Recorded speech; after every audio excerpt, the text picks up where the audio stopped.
Think about someone you haven't seen in years. Maybe it was a childhood friend, a first love, a teacher, a neighbor, someone who was once a huge part of your life. At one point, you could recognize them instantly. You knew their face, their voice, the way they laughed, the way they walked. You spent hours, days, maybe even years around them. But today, something strange has happened. The details are fading. You struggle to remember the exact shape of their face. You can't quite hear their voice anymore. Even the small things that once seemed unforgettable have become blurry, and yet, the feeling remains. You can still remember how safe they made you feel, or how nervous you felt around them, or how excited you became when they entered a room. The person is fading, but the emotion isn't.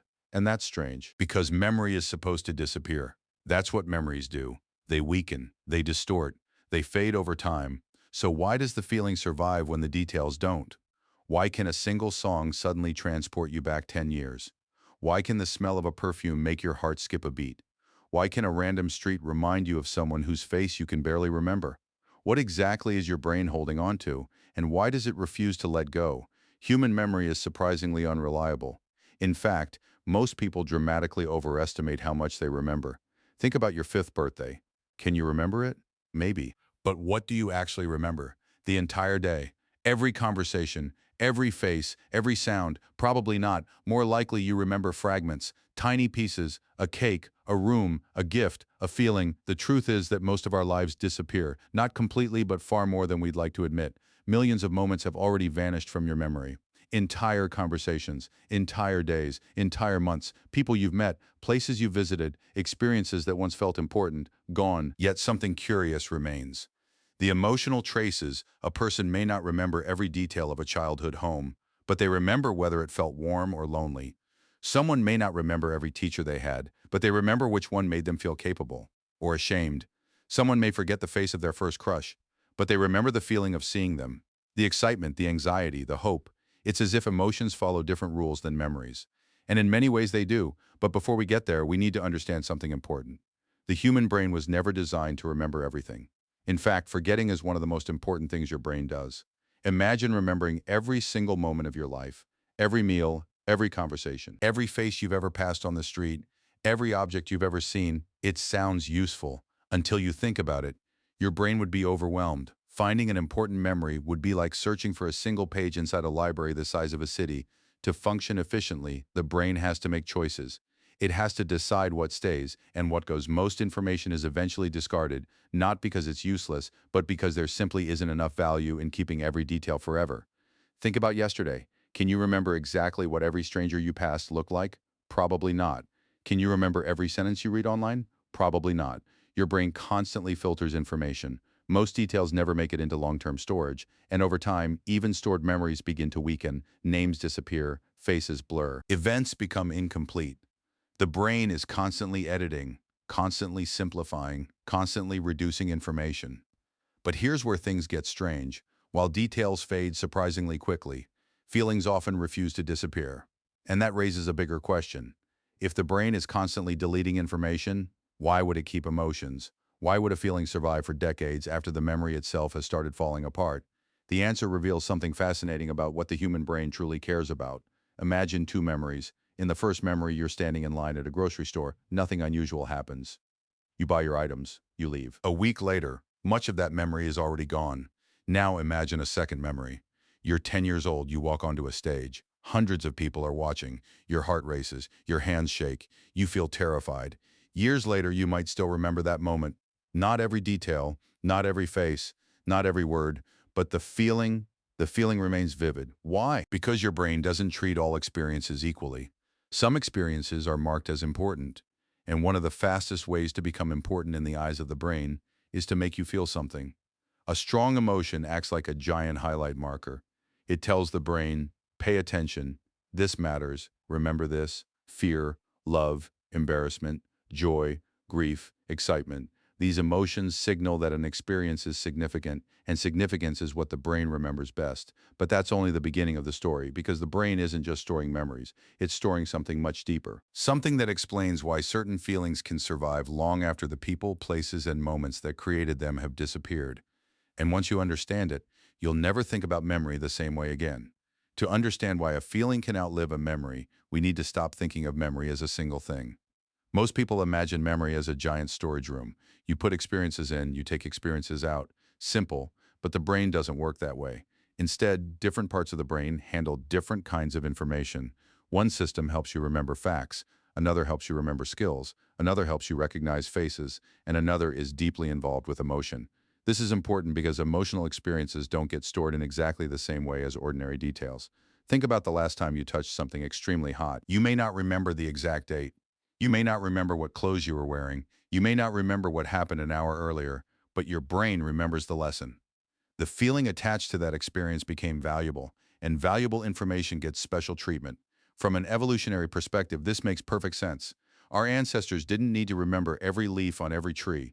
They didn't need to remember every face they passed, but they did need to remember what felt dangerous, what felt safe, what felt rewarding, what felt threatening. Emotions acted like survival shortcuts. They helped humans make decisions faster than conscious thought ever could. Imagine two prehistoric humans. One remembers that a certain area felt dangerous. The other remembers only random details about the scenery. Which one survives longer? The answer is obvious. The brain evolved to prioritize emotional significance because emotional significance often predicts survival. And even though modern life is very different, the same ancient machinery still operates inside us. Now here's where things become even more fascinating. Sometimes the brain forgets the story but keeps the emotional fingerprint. Think about walking into a room and suddenly feeling uncomfortable. Nothing obvious is wrong, nobody has said anything, nothing threatening is happening, yet something feels off. Why? Because your brain is constantly comparing the present to the past. Most of this happens beneath conscious awareness. A facial expression, a tone of voice, a smell, a posture, a tiny detail you don't consciously notice. Something reminds your brain of a previous experience. And before you even understand why, a feeling appears. The strange part, you may not remember the original event at all. Only the emotion survives. This happens more often than people realize. Someone may develop anxiety around public speaking because of an embarrassing moment years ago. They no longer remember every detail of what happened, but the feeling remains. Someone may feel instantly comfortable around a certain type of person because they unconsciously remind them of a trusted friend from childhood. Again, the details fade. The emotional imprint stays. It's almost as if experiences leave invisible fingerprints on the mind, long after the memory itself begins disappearing. Have you ever heard a song you hadn't listened to in years, maybe decades? The first few notes begin playing, and suddenly you're somewhere else. Not physically, mentally, emotionally. You're back in a specific summer, a specific relationship, a specific chapter of your life. For a moment, it feels incredibly real. Why does this happen? Because emotions help bind experiences together. When a song repeatedly plays during an emotional period of life, the brain links them. Years later, hearing that song doesn't simply activate a memory, it reactivates part of the emotional state attached to that memory. That's why music can feel so powerful. The song isn't magical. The brain is it, stored more than information. It stored emotional context. And emotional context is often what gives memories their meaning. Without emotion, many experiences become forgettable. With emotion, they become part of who we are. But here's where most people get something wrong. They assume they miss the person. Sometimes they do. But often, what they truly miss is the feeling. Think about someone from your past, someone you haven't seen in years. If they suddenly appeared exactly as they are today, would everything feel the same? Maybe not, because what you're remembering isn't just them. You're remembering who you were when they existed in your life. The feeling, the chapter, the version of yourself, the hopes you had, the future you imagined, the emotional atmosphere surrounding that period. This is why nostalgia can feel so confusing. People often think they're longing for a person or a place, but sometimes they're longing for a feeling that existed inside them during that time, a feeling that has become increasingly difficult to recreate. And once you realize this, a deeper question emerges: if emotions can survive longer than memories. And if those emotions continue shaping us long after the original experiences disappear, then how much of who we are today is actually built from feelings we no longer fully remember? The answer is more profound than most people imagine. Think about all the people you've met throughout your life. Hundreds, maybe thousands. Classmates, neighbors, coworkers, friends, strangers. Most of them are gone from your memory. Not completely, but enough that you couldn't describe them in detail anymore. Yet every one of those interactions left something behind, because humans are shaped by experience, and experience is shaped by emotion. Imagine two people growing up in different environments. One grows up feeling supported, the other grows up feeling judged. Years later, neither person may remember every conversation that created those feelings, but the emotional patterns remain. One learns that the world is generally safe. The other learns that the world is unpredictable. One trusts easily. The other hesitates. Neither remembers every detail. Yet both carry the emotional consequences. This is one of the strangest features of being human. The experiences disappear. The effects stay. It's like walking through wet cement.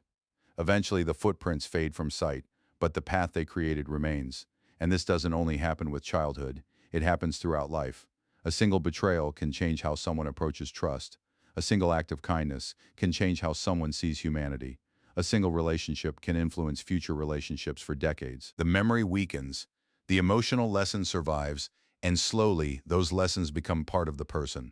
Most people think identity is built from memories, but that's only partly true.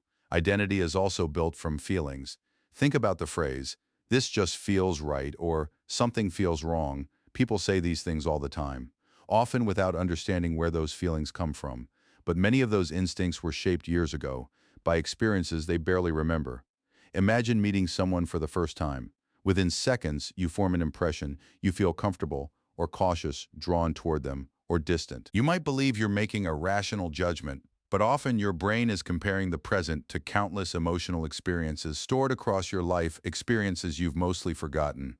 The conscious memory is gone. The emotional memory remains active, influencing decisions, relationships, preferences, fears, dreams, even personality itself. In a way, every human being is carrying an invisible collection of emotional echoes, echoes from moments they can no longer clearly remember. Have you ever returned to a place after many years? A school, a childhood neighborhood, an old apartment, a street you haven't walked down in decades. At first, nothing seems unusual. Then suddenly a feeling appears. Not a thought. A feeling, maybe sadness, maybe comfort, maybe longing, maybe something you can't even name. And for a moment, you're overwhelmed by emotion. Why? Because places often become emotional containers. They absorb meaning through experience. The brain links environments with emotional states. Years later, revisiting those environments can reactivate those emotions almost instantly.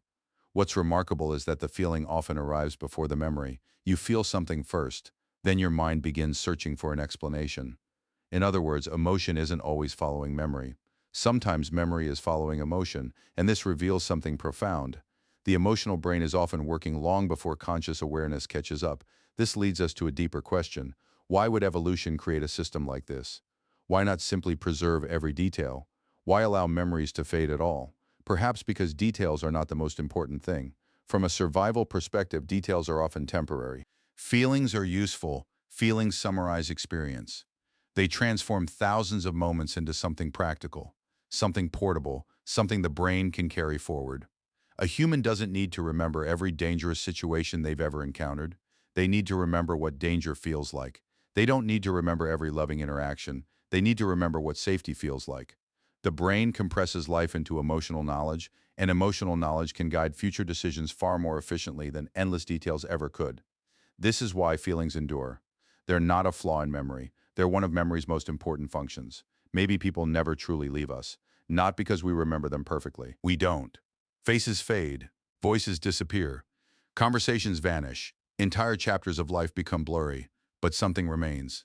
The feeling, the comfort they gave us, the courage they inspired, the heartbreak they caused, the joy they brought, the lessons they left behind.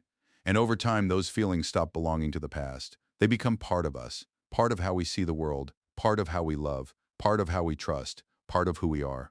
So perhaps the reason you can forget a face but never forget the feeling is because the face was a memory, but the feeling became a piece of you.